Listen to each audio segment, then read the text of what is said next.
I couldn't stand it! Breaking news, Donald Trump nagalit na kay Putin at nagbantang papatawan ng panibagong sanctions ang Russia matapos magbigay ng pahayag ni Putin na hindi umano lehitimong leader ng bansang Ukraine si Zelensky kung kaya't kinakailangan umano itong mapalitan para sa pagsasapinal ng tigil putukan. Kung saan tinawag naman ni Trump ang pahayag na ito ni Putin na wala umano itong patutunguhan at sa halip ay mas makasasagabal lamang ang pahayag na ito sa pagkakaroon ng tigil putukan at kung ipagpapatuloy umano ng Russia ang pagpapatagal sa paggawa ng kasunduan sa tigil putukan ay mapipilitan umano si Trump na patawan ng panibagong sanctions ang lahat ng mga produktong petrolyo na lalabas mula sa Russia na mangangahulugan umano na ang sinumang bansang gagamit ng krudo mula sa Russia ay hindi na maaaring makipagkalakalan sa US, isang bagay na nagpapahiwatig na ang sinumang tatangkilik sa produktong petrolyo ng Russia sa pagkakataong ito ay hindi na makagagamit pa ng perang dolyar na nangangahulugang maaaring ma-freeze ng US ang lahat ng pera at ari-arian sa US ng mga negosyanteng patuloy makikipagkalakalan sa Russia. Kaya naman matapos ang pagbabanta ni Trump na ito ay agad nagbigay ng pahayag ang Russia at sinabing patuloy silang makikipagtulungan sa US upang muling mabuo ang magandang ugnayan ng US at Russia na sinira umano ng Biden administration. At sinabing palaging bukas ang leader ng Russia para makipag-usap sa US President. At sa pahayag ng ito ng Russia ay tila sumisafety na sila upang huwag tuluyang magalit si Trump dahil sa dami ng hinihinging kondisyones ng Russia kung saan ang nais lamang naman kasi ni Trump ay magkaroon muna ng pansamantalang tigil putukan habang pinag-uusapan ang pangmatagalang kasunduan. Kaya't habang tumatagal ang pagkakaroon ng pansamantalang tigil putukan ay mas tumatagal rin ang posibilidad na magkakaroon ng pangmatagalang kasunduan sa kapayapaan. Kaya't nagpahayag na ng galit ang kasalukuyang Pangulo ng US at bagamat ipinahayag nito na naniniwala umano siya na hindi ang Russia ang pinagmulan ng gulo ay papatawan niyo umano ng mga panibagong sanctions ang Russia kung ito naman umano ang makasasagabal sa tigil putukang ninanais mangyari ni Trump sa digmaang ito at dahil nga malinaw sa Russia na mabilis magdesisyon ang kasalukuyang US President ay hindi na nito ipinilit pa ang pahayag ng Pangulo ng Russia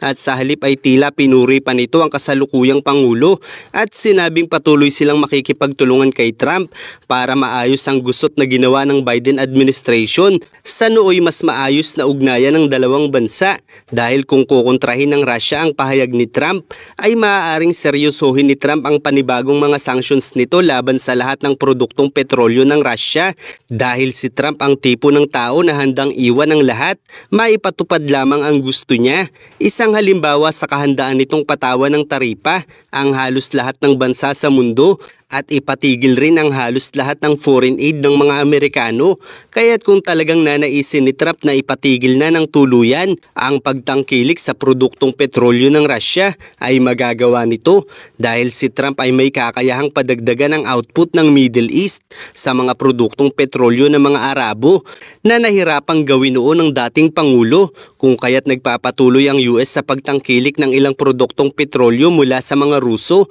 Subalit maaaring tuluyan na itong ipatigil ni Trump kung patuloy gagalitin ng Russia ang kasalukuyang Pangulo at bukod pa sa mga sanctions ay maaaring mas maraming sandata pa ang ipadala nito para sa Ukraine at hindi rin malabong magkaroon ng direktang partisipasyon sa Ukraine ng US kung patuloy na magmamatigas ang Russia laban kay Trump. At kung mas pipiliin ng Russia na labanan ng administrasyong Trump ay maaaring mauwi sa wala ang lahat ng pinaghirapan nila dahil kung ang US ang makababangga ng Russia sa ilalim ng pamumuno ni Trump ay malaki ang tsansa na mawawasak lamang ng US ang Russia at ang natatanging laban lamang ng Russia sa US ay ang mga nuclear weapons nito na maaaring tabla lang ang kanilang maipanalo. Kaya't malabong piliin ng Russia na tuluyang magalit si Trump laban sa kanila, gayong malaki pa rin naman ang pakinabang nila sa tigil putukang ninanais ng Amerika. ang labanan sa pagitan ng US at Russia ay maaaring humantong sa sabay-sabay na pagsalakay ng Europa at US sa mismong lupain ng Russia na maaaring agarang makapagpasuko ng napakaraming opisyal mula sa Russia, at sa paraang ito ay maaaring mapigilan ng US at allies ang paggamit ng Russia ng nuclear weapons nila, at sa labanang ito ay halos imposible